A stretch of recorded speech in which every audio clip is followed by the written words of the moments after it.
is here for the first time? Hands up. Far too many. Well, you will come back. There are lots of good people coming. Tomorrow we've got David Williams, then we've got Lloyd Grossman, who's a chef, but in fact he's the new chairman of the Royal Parks. Then we've got Judy Dench, Richard E. Grant, Anthony Gormley. I mean, such a good series of people. Anyway, over 10 quid. Today, I'm very pleased to welcome our youngest speaker so far, and probably will remain so, with people like Judy Dench coming. And I'm so pleased because she's also our first HRH, if it matters at all in this sort of modern world. And the format is very simple. I'm going to have a conversation with Eugenie for about 15 or 20 minutes. Then I'm going to open the floor for you to go and ask her questions. The idea of this forum is for you to be able to connect with our speaker. And on the whole, our speakers are people who have done extraordinary things or in extraordinary circumstances, and not too poor. So there's plenty to talk about. Mrs. Carr, do you want to come here? You're very old. I don't want you to fall off that table. And the only rule about your question is that it must be intelligent. If it's not, you'll be slapped down and called a stupid idiot. Now, Eugenie, I don't want to ask you what you do, all that rather mundane stuff. Otherwise, this would not be a nice conversation. You know, if I asked you, I think it's quite interesting. the kind of charity work you do, that's all extremely boring, and I'll let boring members of the audience to ask you about that. Nor, you know, some of the better-known conditions you had, like scoliosis, as it's called, isn't it? Sounds like halitosis, but anyway, there's... It's not, I promise. I'm going to ask you, the first question is this. If you had a perfect day, right, a perfect day, you can imagine, and it doesn't matter about transport and so forth. You can wake up somewhere, and then you can be somewhere else for breakfast and so forth. Let's go through your perfect day. So the first question is, which bed do you think you want to wake up in? Is it Balmoral? Is it Sandringham? Or is it Royal Lodge? Or somebody else's? Okay. I'm going to throw a curveball. What would be your ideal perfect day to start the day off with? Which bed would you like to wake up in? Well, if I can jump in. Well, you're not up yet. Okay. Well, an experience that reminds me of something perfect was my experience in Newcastle. Newcastle so waking University, up with some of the girls who are on the front row here in our house in Newcastle, which was 7 girls living in a house. I think I would love to remind myself of days at university. So maybe so that. you'll wake up in Newcastle. I mean, giving a perfect day, I think very few people in the world will actually want to wake up in bloody Newcastle. Okay, but then there it is. my bed at home in Royal Lodge. In Royal Lodge, so you wake up. And what is your perfect breakfast? I mean, would you like it in bed, or do you want to go downstairs? Or would you suddenly appear on the sidewalk of the Champs-Élysées, or in Saint-Tropez, or whatever? What kind of breakfast is your ideal kind of breakfast that you would love, can't wait to sink your teeth into? Avocado toast. Avocado on toast. Yeah, and where would you have that? In bed or? Probably in New somewhere York. hot. In New York, where I used to live. In New York. Yeah. In a cafe on the sidewalk. Yeah. Right. And what do you? Or with you, Tango. Not avocado. I have some congee, or of dark meat, perhaps. But okay, so you're woken up in Newcastle and you see a couple of your friends, and then you go downstairs to a deli in New York, and you have an avocado on toast with coffee or tea. Both. Both. This is like 20 questions. I'm really confused. I know, but we want to know what you like. I'm interested to know. So after breakfast, what's the best thing you want to do in the morning if you had a free choice? Oh my God, that is the hardest question I've ever had to answer. Well, it's not an easy forum. I mean, would you like to go for a walk? Would you like to go take a dog for a walk? Or would you like to meet somebody, a stranger who would come up to you in the deli and say, hi, can I take you into Central Park to have a walk or whatever? I think I'd watch my favorite film, True Romance. What, in the morning? Yeah. You're saying it's my perfect day. I can do what I like. All right, okay. So after breakfast, you go back and watch your favorite movie, which is what? True Romance. Ooh. True Romance. I haven't seen that. It's a very good film. It's a very good film. Who has seen True Romance? Is it good or bad? Brilliant. Okay, well, I'll tell my daughter to watch it. So that's a couple of hours. That will bring you up more or less to lunch. Which is your favorite place for lunch? I don't know. What is it? Oh, yeah. Stop prompting her. It's very difficult when there are so many eyes. What's your favorite restaurant, for example? One of my favorite restaurants is a little Italian restaurant that Jack and I love in Italy called Lo Scoglio. So I'd fly there. Oh, in Positano? Yeah.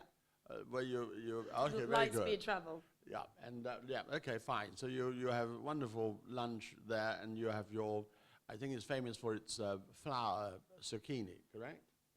Yeah. Zucchini flowers, yes. You're so ignorant. You didn't order that? Very famous for it. Anyway, so you're now in Positano. You're now in the Amalfi Coast, and you've just had a wonderful lunch. And how about the afternoon? A siesta? No, then I'd come back to London and go to the Tate or the Royal Academy. Yes, depending on what they have on, right? So you want a bit of culture to fill the afternoon, good. And then a drink. Where would you have a drink before dinner? Where? She's trying to make me plug her restaurant, so I won't do that. Where would I have a drink? Where Where was the most romantic place you have had a drink? I mean, you sound quite romantic. Venice. Venice? You think so? Venice. Oh, Venice, yeah, Venice. Yeah, Venice, where? On the roof of very hard. Yeah. Everyone, if you'd like to try, I mean, it's really hard. But it's your perfect day. It can't be that hard. I mean, you can choose anything you want. Prime me. Yes. Okay, so really a bit of Venice, and then more or less dinner. More or less at the end of the day at dinner. What's the most romantic dinner place that you would like? This is a good answer. Yeah. Jack and I, one of our first dates was in this place called Osteria Basilico in Notting Hill. In Notting Hill. It was amazing. So I think I'd go back there. So, and then finally, when you go to bed, would you like the same bed or would you like to take Jack with you? You can't ask me that. Pass. All right, okay, pass.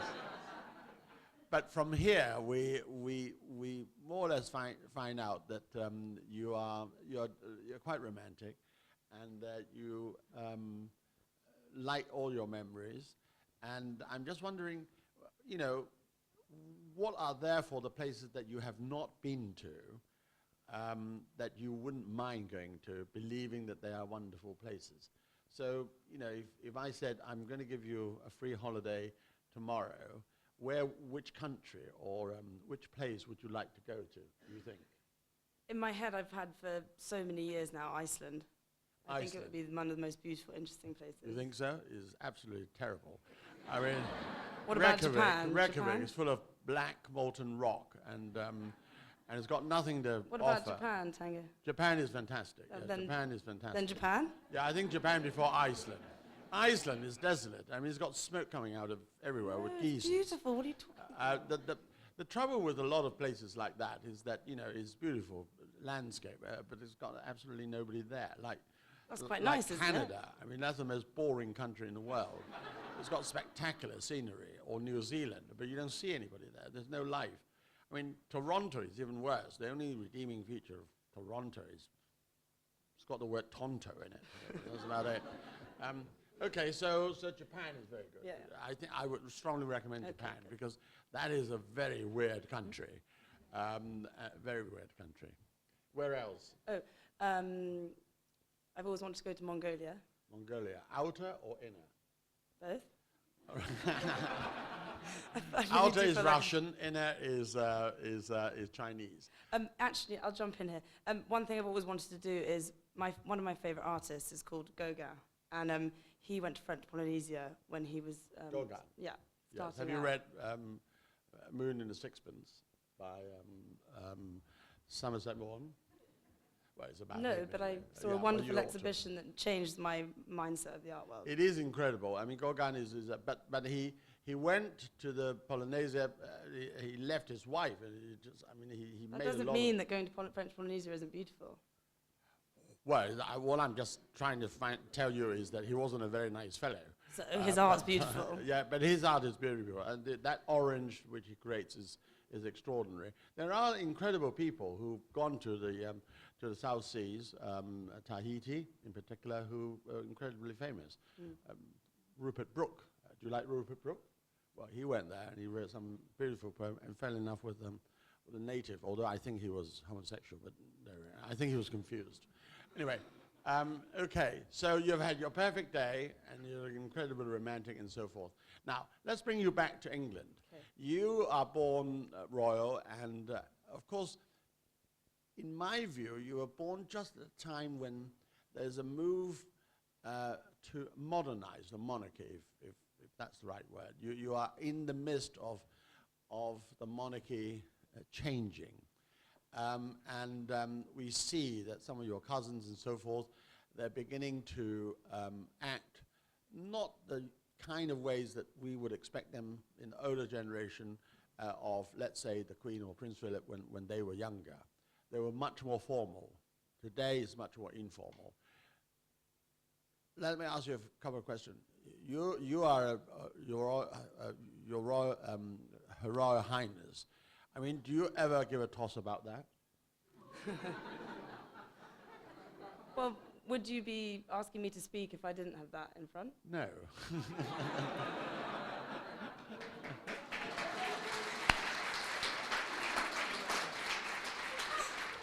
No. But for example, would you expect, do you think it's a good thing if people were still going around curtsying people because they were... Let me put it into perspective. Part of the reason I am in the art world, I have a job, is lovely man sitting back there gave me one when I was 22. But he did it because it was me, not because it was princess or not because I had a title. And I think I am regarded in my job as doing what I did because of me and my exams and the fact that I learned the way I did. So whether you curtsy to someone or you don't, you still work really hard, you still make an effort, and we still get to where we want to be. But whoever it is who gave you that job must have thought, if there was somebody as good as you, but you were HRH and you were the granddaughter of the Queen, he might be better off employing you, wouldn't you think? Maybe, I don't know, I'm not in his head. Maybe. I'm just putting a possibility into your head that is not a conclusive evidence. But nonetheless, of course, you went to university. In fact, you're one of the first young royals who, with your sister, went to university and actually got a degree, which is, a decent degree, and you did art and so forth. In fact, I forgot to ask you, when you wake up in your bedroom, what painting would you, in a perfect world, if you had 3 paintings to be hung around your bedroom or your flat or your home, which 3 would you choose? Well, I'd choose a Jean-Michel Basquiat painting. A Basquiat, yes. I'd choose Da Vinci, because... Who? Da Vinci. Da Vinci, oh, very good, yes. And I'd choose, maybe a Francis Gauguin. Bacon. Oh, and Gauguin, yeah, I'm all for. Right, just to remind you your Just favorite remind me of painter. No, I didn't say he's my favorite. I said he was a Yes. wonderful exhibition. But would you, when you wake up and you see these wonderful pictures and art, do you get a sort of sense of frisson? A huge satisfaction. I think when you work around art and you understand it and you can learn about it like I can, you do wake up knowing and feeling a lot more excited about it. I think people who don't have it around them as much and don't understand contemporary art like someone who's learned it as much might not have the same excitement. What do you say to somebody who comes into your gallery and you're selling a Rothko or something? It's all black or purple. And they say, how much? And you say, $5 million. And they say, what? You know, what's going on here? What would you say to such a person? Why don't you come and see something a bit cheaper? Very good salesman, I have to say. Very good, yes. Or more expensive even, yes. But I mean, this idea of conceptual art, I mean, are you old-fashioned and want that you're better off with figurative art, or do you think that expressionist art or some of the modern art, they are as good, but they require a bit more what I call information or education? Would I be right in thinking that you think along those lines? Yeah, I think if you walk into a contemporary gallery today having had no experience, it would be a little more difficult than it would be if you walked into the Sistine Chapel or if you walked into somewhere in London and you saw these old masters, because everything comes from old masters, but it's easier to understand that than it does where it comes from now, you know. But there's an artist that we just, we had in Venice, it just launched, everyone go and see it, called Philip Guston, and he was a wonderful abstract expressionist, painting in the 50s and 60s, and then all of a sudden he changed it completely and went off and did figurative work, and it was his best work. So you have to understand this side of the 10 years to understand that side of the 10 years. So I think art is all about every single generation and every single old master to contemporary, and I think I'm lucky to be able to teach people if they want to learn about it. Yeah. You mentioned Leonardo Da Vinci. Let me ask you a question.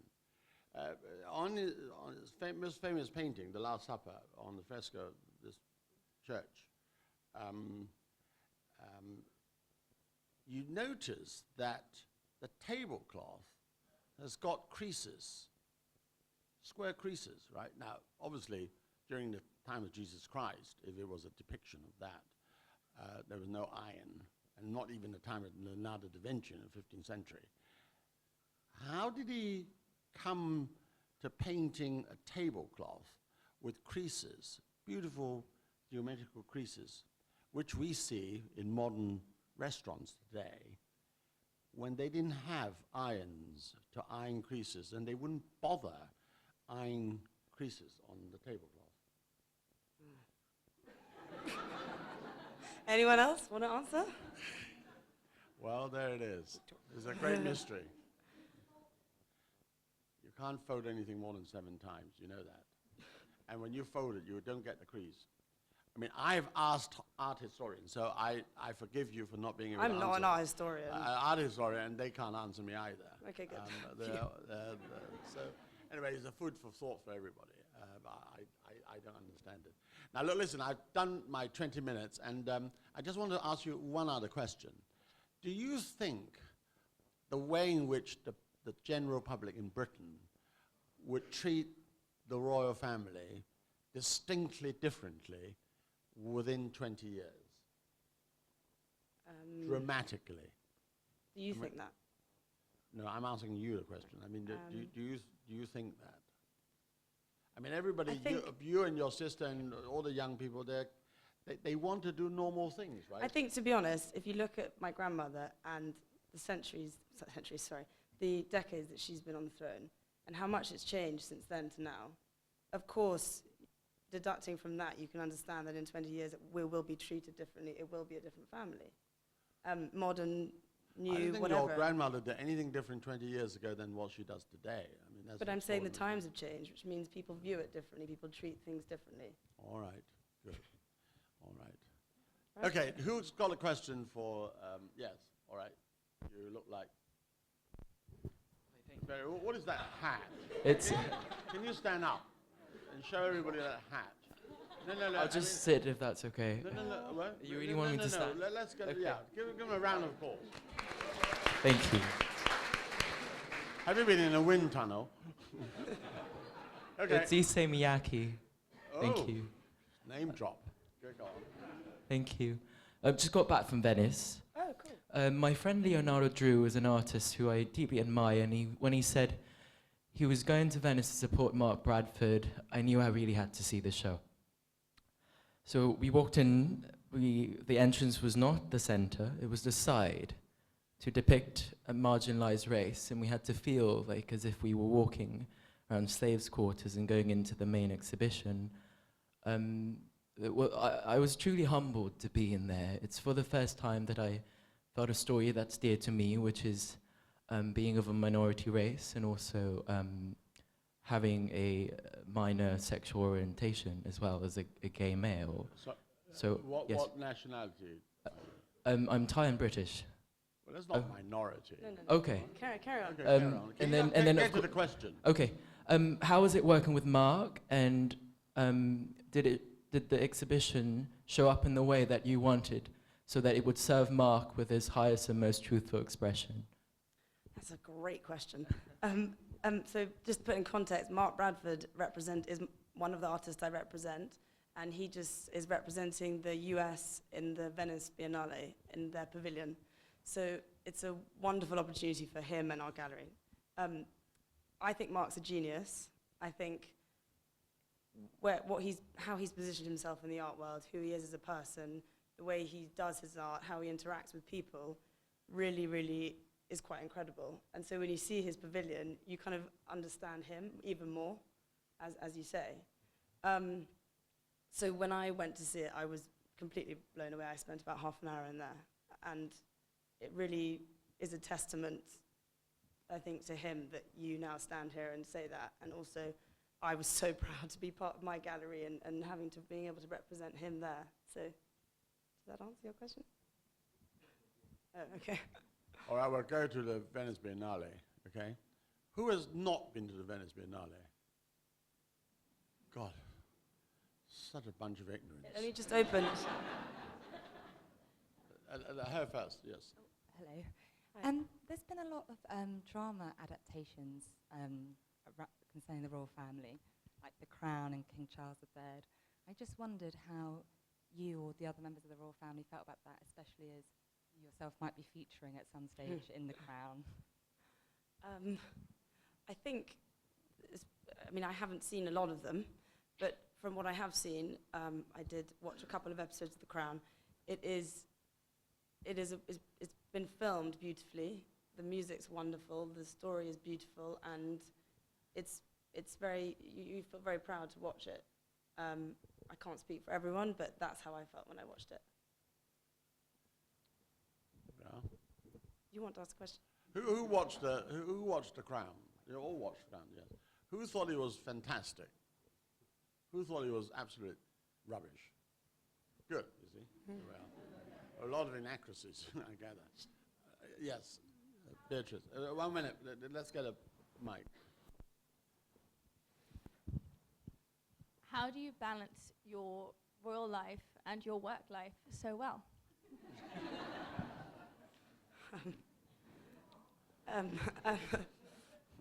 Well, the gallery. My boss is a lovely man, and I think he understands very much when I have to take an afternoon or go away to come and talk to tango and that kind of thing. So I think there's an understanding which goes both ways, and also I am in service to my family and with the love of my grandmother. So of course I will. Most people understand that when you say that you're going to go and balance two worlds. Does that answer it? Okay. And you spend a lot of time on your charities, right? I mean, you're involved with quite a number of charities, which I won't enumerate here, but I know that there are quite a number of them, including human trafficking. I mean, that's a very serious question. Good. Yes. Can somebody give? Can you wake up? Hi, just got a sorry. question. Okay, fine. Go on. You ask first, and then the microphone to the lady. I'll pass it down. I just wanted to know who's your favourite artist and why. Oh, do you know what? Hold on. She just said it. I mean, she said it about 20 minutes ago. I said Gauguin was a wonderful exhibition that inspired me. Oh, I'm sorry. I'm sorry. Okay. I actually thought about that today because I was looking through, first of all, my dissertation. I looked through who I represent, and it's like asking who my favorite dog is, and I have 5, so it's a hard one.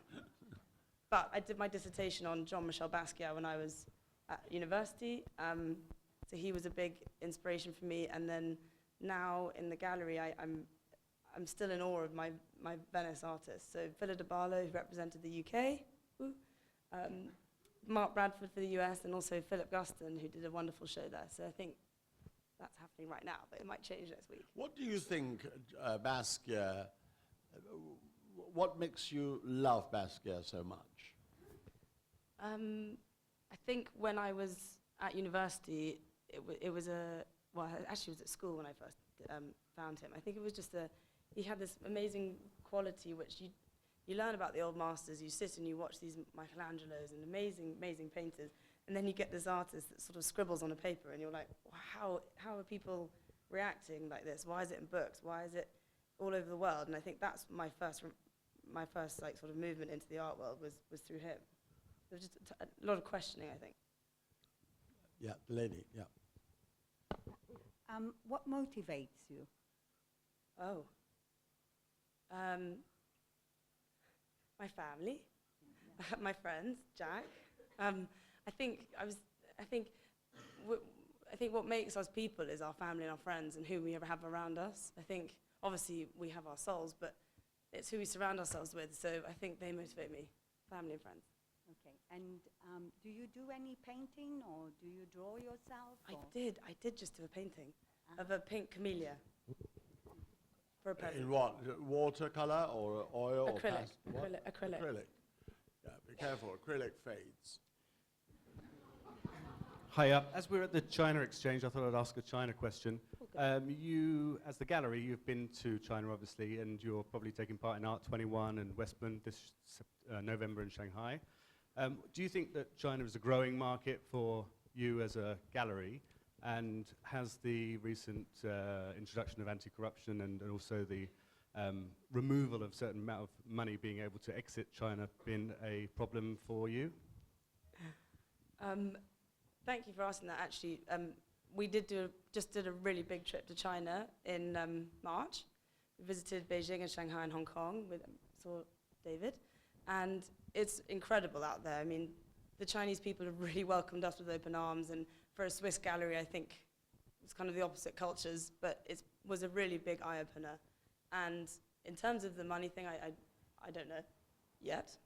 Can't tell you probably.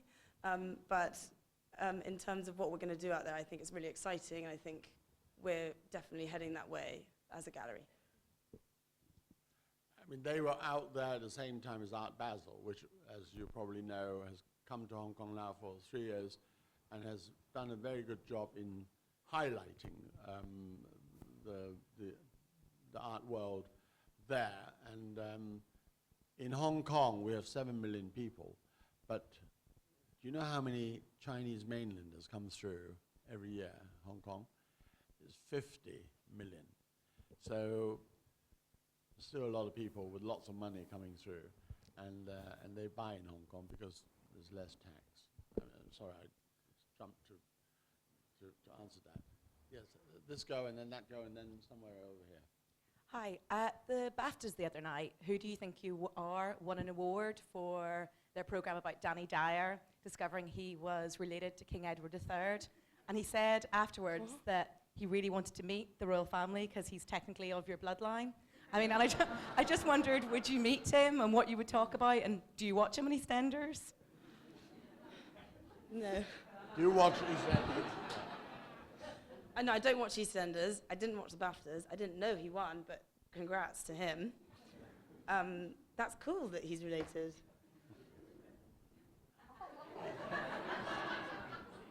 Yeah, here. Hi. We just had Mother's Day in the United States, and I'm just wondering what 3 traits you inherited from your own mom. Can you tell? No, I'm joking. I think, oh, wow. I think a lot. I'd like to think I'm a perfect mix of my mum and dad. I think from my mum, I've got a lot of spontaneity. I hope, a lot of kindness and acceptance and understanding. I think possibly sometimes a little too self-deprecating, as I'm sure everyone is in England. But yeah, I think I have learned how to love, how to be kind and generous. And she's also been a real anchor for us, I think, you know, growing up and teaching us how to be in the world. And so a lot from my mum. I But hope. surely to laugh. I mean, she laughs a lot. You laugh a lot. All of you laugh. Yeah. And probably the sense Except of your humour. father sometimes. when you're all laughing at him, I suppose. Now, intelligent question on this side. There's loads on Yeah. that side. This is the stupid half. The man with a beard, yeah. Half beard or goatee or whatever. Eugenie, I hope you don't mind me asking. We know it's not true, but how do you and your sister react to the adverse publicity that you receive, the freebies, the holidays, all the way the press attack you, the two of you? Does it hurt you, or are you past that now? Say, we know it's not true. Well, then it's not true. There's nothing to ask. But they do. Yes. I think if anyone is written about negatively, or if anyone attacks someone, it's incredibly hurtful. Yes, it must be. It's something that I think comes with human nature. People don't like you, people do. So part It's a of free world. yeah, it's a free world, and I think part of what we understand is that we can either take it or we can just rise above it and continue the way we are. Well, what do you think? You know they're not true. So what do you think? I think they're unfair towards them. Having met them last Quite time, right. I think they're very unfair. Good. What nationality are you? English. Oh, very good. Can I just ask you one thing before I pass it back? Perhaps a cheek to ask, but you're a close family. Are you going to Pippa's wedding on Saturday? Everybody's dying to know. Well, I can't. I don't know whether she's going or not. But anyway, it's none of your business, for God's sake. Right, she's not going to answer. But next question. I mean, surely there must be a question on this side. Yes, okay. Yeah, there's the blonde. Hi, your cousins have recently opened up about mental health and making it a topic of conversation and not such taboo. Have you ever suffered or felt the need to open up? It's a really Is good that correct? question. Have you had mental problems? That's the question, isn't it? I don't think you have. I think part of what they did, which was so profound, was open up to the fact that mental issues is not just what we think of it as in the normal world. Mental issues can be, I'm fighting with the pain of a loss like they went through, or I'm fighting with the fact that I'm not good at my job, or it's just, I think mental issues can be anything that someone is fighting with that they can't talk about because they find it embarrassing or awkward. And I think, yeah, definitely. I had a bad operation on my back, and I was very, very self-conscious for a few years. So that, not saying it's as heavy as mental issues, but it definitely causes you to want to reach out to people. And I think what they did was absolutely profound, and I was very proud of them. But I don't think, I can tell you, you haven't had mental problems. Well, Yes, gentleman there. So David has slightly brushed over the charity work, and I haven't brushed over. You can ask. Go on. Thank you so You're much. such a smart Alec. Thank you. Could you tell us a bit more about what drives you for that, and what particular charity subjects you like particularly? Thank you. Good question. I think part of what I'm doing right now, I work as the redevelopment appeal patron for the RNOH, the Royal National Orthopaedic Hospital, because I was born with scoliosis, so I have too many bones in my neck, which meant I had an 8-hour operation and 2 metal rods in my back to keep me straight. So what happened? You had too many bones. Did they have to cut it, shorten it, or what? No, they had to open me up. They had to put 2 metal rods in my spine to straighten me, and then they had to put bolts in the back of my neck to keep me straight. But what's that going to do with your having too many bones in your neck? because it meant that I was growing too much on the right-hand side. You might become a giraffe. But part of what I do now is help the hospital that I had my operation in redevelop their facilities. I'm also currently, this is what I'm really focusing on this year is human trafficking and the terrible, terrible epidemic that's around the world these days. All days. Which is the worst offender? Which country is it rampant? I mean, there's 46 million slaves worldwide, so... 46 million? Yeah. How do they know it's 46 million? I find it extraordinary. And then other things I do, I work with the Elephant Family, which is a conservation charity in looking after Asian elephants. It stops human-wildlife conflict, which is a terrible thing that's happening right now, and so elephants need to be moved so they don't cause trouble, and also humans don't then kill them. Teenage Cancer Trust, lots of fun things, but lots of things that I have been a part of since I was 15 or 16, and things that I will continue to do with forever.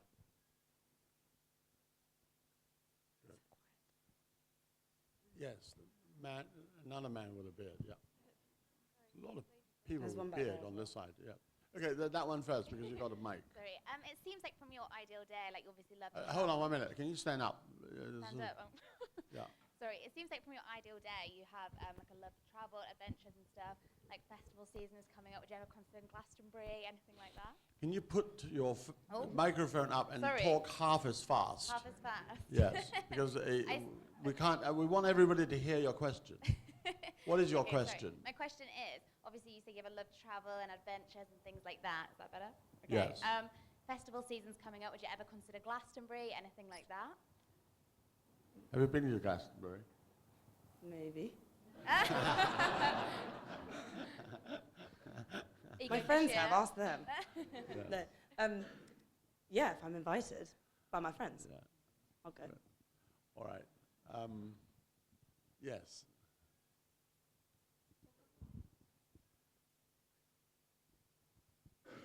Hi. Possibly not a terribly intelligent question, but how You'll get shouted at. I know. How do you address your grandmother? Granny. Okay. No. Do you have a good relationship? I mean, do you think you have like a normal relationship with her? Do you have a grandmother? I do too. Yeah. Do you love your grandmother? Absolutely. What do you There's call my her? answer. What do you call her? Oh, Your Majesty. Yes. I call her Nonna because she's Italian, but yeah. Lovely. I think everyone knows the relationship you have with a grandparent. It's truly special and one of a kind, and you have to hold on to that as long as possible because the memories that they have are never anything we'll ever learn. So I think a grandparent is a very, very special bond. Grandparents grandmothers always love you more than anybody else somehow, I find. But there it is. Do you have any reflections on your granddad retiring in a few months? I'm very proud, as I think the whole world is. I mean, he is an incredible person. So when I heard the news, I was just proud of what he's done. I think everyone should be the same, you know. But in fact, I saw him at the garden party, so he hasn't sort of retired, has he? I mean, he came out yesterday or the day before. So he's extraordinary. And he still drives carriages at the age of 95 or 96 or whatever it is. That's extraordinary, but there it is. Yes. Very serious looking man. You're right, I'll try another manly question then. I didn't know you were speaking this evening, so I am more than surprised. Why are you here? Because I was invited to hear someone who was very interesting. I'm very happy you're here. And it is most remarkable. Who did you think was speaking tonight? I didn't know who was speaking, but anyway, let's leave that. The most interesting part is that you are such a human person. It's been a delight to hear you. Thank you very much.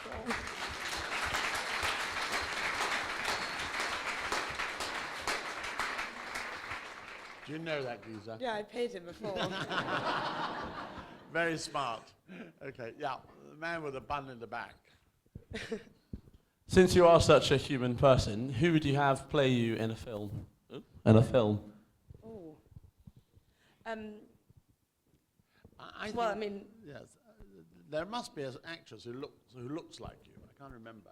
Who might volunteer a look-alike actress? don't say anything bad. No. You're very beautiful. I think Kate Beckinsale's pretty cool. But she's I very really old admired now. her when I was Kate younger. Beckinsale, yeah, but she's quite getting on a bit. I don't care. She's Yeah. beautiful. Who else? Yes, who else do you think? Hilly. Hilly, yes. All right. A question, yes? All right.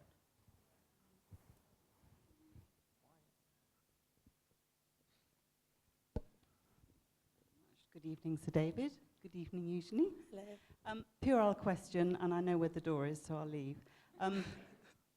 When did Pearl Harbor cease to be your favourite film? Oh, no. Sorry. Pearl Harbor was my favourite film, I have to admit that, okay. And hence Kate Beckinsale. I watched it every day for about a year. It was really sad. But now it's true romance. Yeah, well, it sounds more intellectual, doesn't it? Yeah. Maybe it What was the doesn't last actually. film you saw? What was it? I don't know, what was it? It's the Pirates of the Caribbean. Pirates of the Caribbean. What, the first one? I think all Fine, three, fine, wasn't there yeah. 3 films? Yeah, well, there it is. But I'm afraid that Johnny Depp is going bankrupt, so I wouldn't watch it too much. There's a question of that. Oh, Oh, sorry. Yeah, okay. Whoever has the mic, go on. Another person with a beard. Hi. In your very busy schedule, would you ever come to Artist Studio in Soho, part one? And what advice would you give for an artist to show work in the US? Are you an artist who's got a studio in Soho and he wants to show your work in the US? Yes.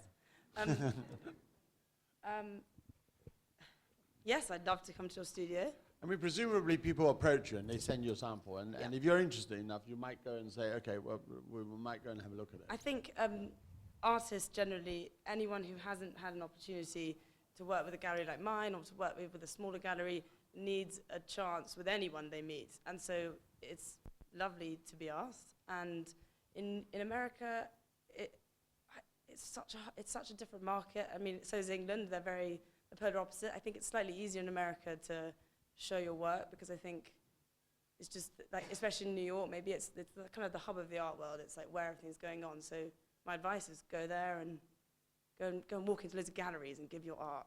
They love that. Yes. Hi. If you had a bucket list, what top 3 things would you choose to do that you haven't done yet?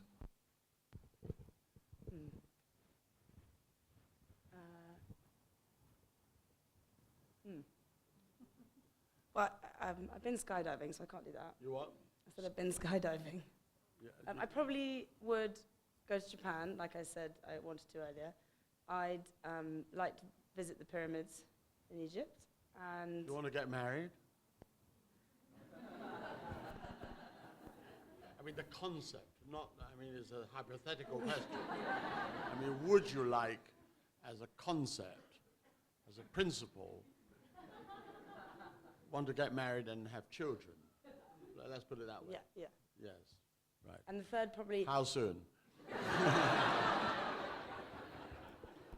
The third probably, if I'm being really, really true to what I believe in, is abolish human slavery, which will take not in my slavery lifetime. has been abolished by Wilberforce for many years. Yeah, but now there's 46 million slaves.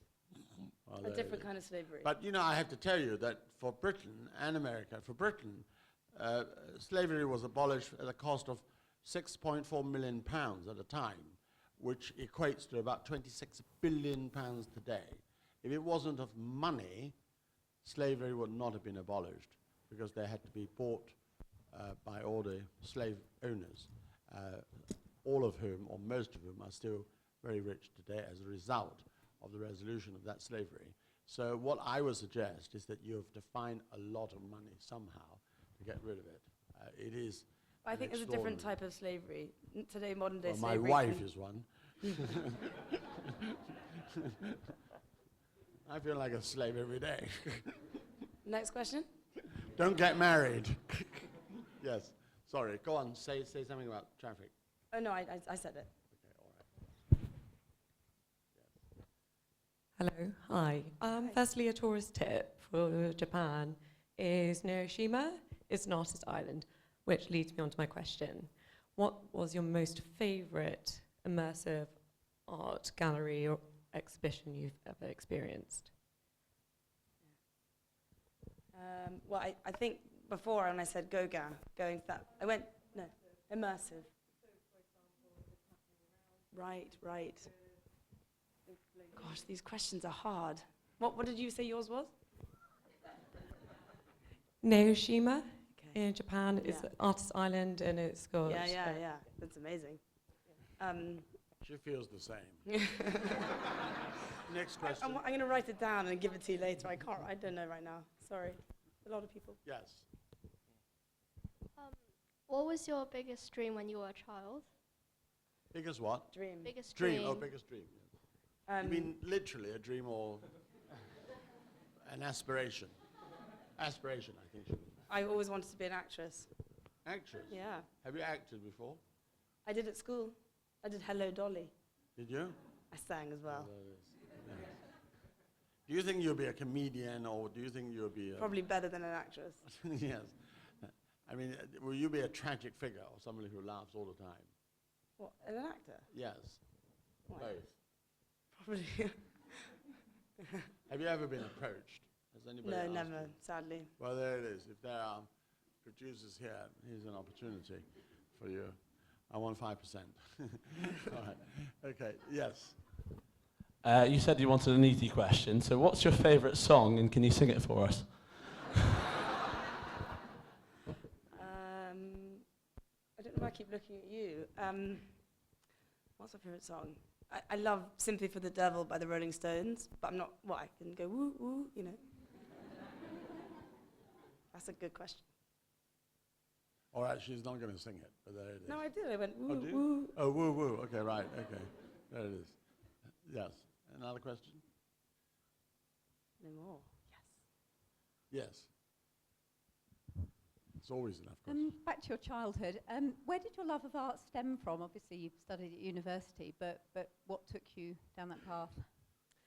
I think there's a couple of memories, but one of them was being taken to the V&A and around there and seeing all the art and seeing all these people sort of desperately scribbling away. And it was such an incredible experience that everyone should have that opportunity to really see a museum like that. So that was probably one. And then at school, I had amazing art teachers, you know, always pushing you and making you do fun things. And it was always, it's like away from writing, you just get to go and paint. I mean, how fun is that? It's like skiving off school, you know, but it brought out a side of me which is something I'm doing still now. So I loved it, yeah. Thank you. There's one at the back. One in the back, where? Yes, right, one in the back. Come on, wake up. Hi, Eugenie. I'm Arabella. Nice to meet you. Hello. One question. What would be the one thing that you would change in the art world if there is a change that you would like to make or like to see being made?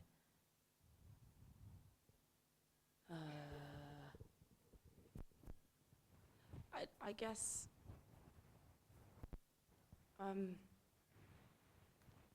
I love my job so much that I think the way my gallery runs. Do you think there are too many pretentious people in the art world? I think people can say that about all their jobs, couldn't they? Well, not if you're an astrophysicist, but but in the art world you meet so many wankers, if that's the right word. Don't you wish that people didn't talk so much rubbish? It's absolutely overfilled with them. I mean, did you not think so? I'm probably one of those people. No, I don't think so. I don't think so. You're nice and genuine. No, I think, to answer your question, I think younger artists need a lot more help and support. I think that would be something I'd like to see in all... Don't you think if you're good, somehow you will succeed? Yeah, but I think you're a genius, you will succeed. That's my view. It doesn't matter about the conditions. You're helping somebody who is crap, you'll never get anywhere. And most people are crap, so it's very difficult. The idea that you've got to spread the world and make everybody have an opportunity and so forth is, for me, a rather fallacious argument, but perhaps you don't think so. No. Because most people are not good enough to be the exceptional people that you're looking for. And so if you spend all your energy in nurturing them, but look, this is not my forum, so this is only my view. Okay. What? I know where talents are coming from. You might not, but there it is. Okay, there's a man with a white hair, which means sagacity. I was going to partially answer your question. No, parsley is a vegetable. Parsley, it is, yeah, or parsley even. Going back to art and the China problem, perhaps, a lot of high-value art these days is simply being bought and sold for investment. I mean, how do you reconcile that with your obviously love of painting for its own sake rather than for its monetary value? Obviously, that's a side of the art world that comes with beautiful art. It's hard to kind of understand it really in a way. It's like something can be a pen but can be worth so much money, and something can be a table which is worth nothing. But I can't really answer that. I mean, what do you think? I'd love. I'm they're back not onto mutually you. exclusive, are they? And they're not mutually exclusive. I mean, you can love an art.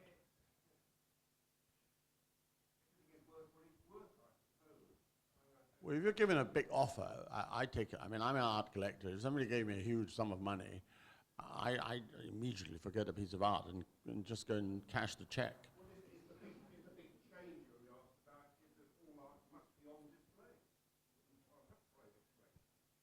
I think there's two sides of the art world that makes it kind of really special. We've got Member of the Communist Party. You've got the Christie's and the Sotheby's and the Phillips, and tonight we've got the Christie's auction in New York, which is going to set some world records for pieces, which is very exciting and something we should all look at. But neither of those houses are doing well, are they? I mean, well, I don't work for them, so I don't know. But back to my other thing, your thing. The other side of it is this private side, which is doing huge amounts for the art world, which have these amazing private collections, which if you do work in the art world, you can ask to go and see these amazing private collections who put them on display.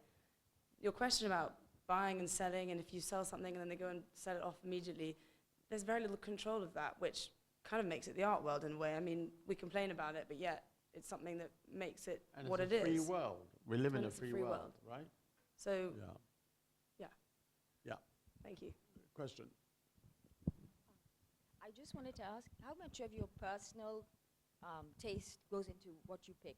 Would you? I understand the commercial reason for displaying certain art, but personal taste comes in. So how much does that play into your gallery? I mean, if the art doesn't resonate with you, would you still have it? So my gallery is I just work for a wonderful gallery, so the decisions are made from way above my head, and the art that's there is phenomenal in its own right. But then I might like something that's from that man in Soho. You know, it's totally personal, and collecting is all about personal. If I take you around a show at the Tate and say, oh, you should like this, you'll probably say, well, I don't understand. Not you personally, I mean one. And I think that's the same with me. Like, I can understand to a certain degree. We represent 70 artists, so I can't know all of them all at once, but I can teach my sister, or I can teach Jack, or I can take them to my favorite, gallery in New York and show them this artist that I found in so-and-so 10 years ago. And I think that's what makes it quite special, and what makes it personal to you no matter where you work for, all that kind of stuff. What you're really saying, you're passionate about art. Yeah. It could...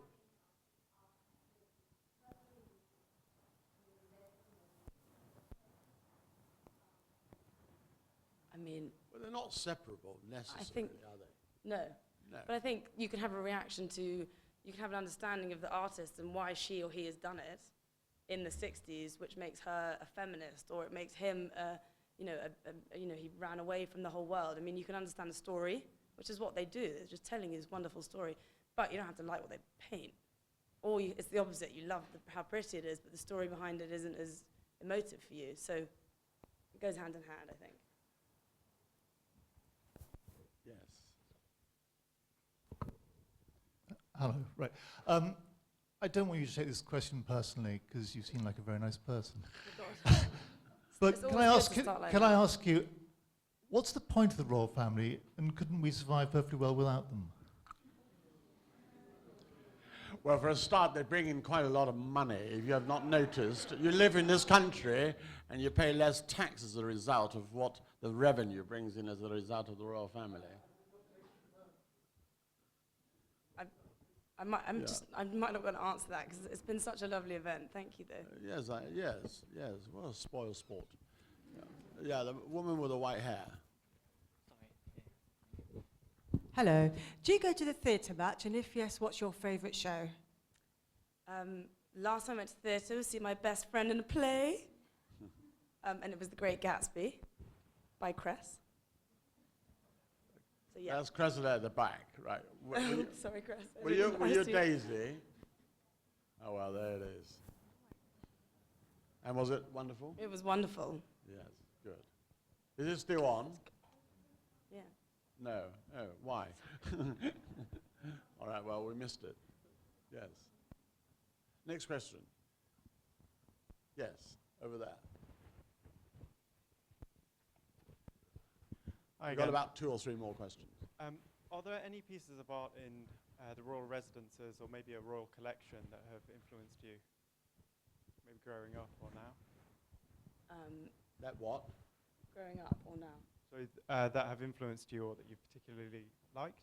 Yeah, there was actually one, and I can't remember the name of it, which is quite embarrassing, but it was in the Queen's Gallery, and it was an amazing piece of art, and I can't remember for the life of me what the name was, but I wrote my whole sort of 18-year-old dissertation on it, separate to my university one, and it inspired me totally. And that was a Royal Collection show that was put on. Which palace? Buckingham Palace? Yeah, the Queen's Gallery. Queen's Gallery. Was it a cartoon? No. No, I mean a Raphael cartoon. It was a... Well, there it is. Okay. Right. I think it was called Amnesia. Sorry. Where? Yes. Do you remember what happened 10 years ago? I do. Go on. Hi. Hi. Have you bought any piece of art for yourself? Are you collecting anybody or? Actually, I just did buy a piece of art. What did I buy? I bought a lovely artist called Elsa Hansen, who does stitch work on stitch on canvas. Well, there's always a start. Go on, carry on. You've still got 1 minute. Sorry. There's another artist who stitches buttons. I forget her name now, but she's done the stamp and also the Queen. Do you know her? She's an English artist. Absolutely. No, that sounds cool. It is There's a lot of people here Mother don't know of the first thing about anything. Buttons, absolutely. Right, let's proceed to a knowledgeable question to end the event with. Who actually knows a name that they can name? We've got a minute left. We've got a minute left, yes. All right, go on. One here and one at the back. Hi, as a kid or a teenager, did you ever feel different, or did you ever feel that you didn't fit in? Say and again? how did you overcome that? As a what teenager? As a kid or teenager, as did a you kid. ever feel like you didn't fit in? Yeah, because my experience with my back, I didn't fit in for about a year. So that was definitely something that when you're told you know you're deformed and you need to go and get surgery, it's obviously... How old were you then? I was 11. So that was definitely a thing. I think everyone doesn't fit in as a teenager, but yeah, I mean, I had to have my fair share of moments thinking about that and yeah, not fitting in generally. Did you have many friends? Yeah. No, Do you have any friends, was your question? David's a friend, actually. You have any friend? Do you have any friends? I'd like to think so, yeah. For God's sake, stupid I question. did have lots of friends. Right, last question. We're not going to have any more stupid If questions. you were going to be painted Oh, yes. yourself, who would you like to be done by? Dead or alive? Both. Either. Ooh. Ooh. Yes, both. Okay. Dead, just because it's cool. Leonardo Da Vinci, I mean, because Mona Lisa, I could look like that. And then alive, I mean, I don't know. Alive, oh, well, no. Yo, would you like, yes, Johnny Yo. Johnny Yo, would you like him to paint I you? think I'd like, I'd like any one of the painters in my gallery. Gemma Phipps? Everyone in my gallery, I'd love to paint me. Any one of the artists that we represent. Yeah. All right, okay. Well, look, listen, the hour is out, and I'm very grateful. Unless somebody has a really urgent... What? Okay. Anyway, look, listen. First of all, thank you very much for coming. And these talks are supposed to be enjoyable, and I apologize if I seem a bit rude to people, but that is exactly my intention. Anyway, please come back, and I want you all to join me in thanking Eugenie York for coming tonight.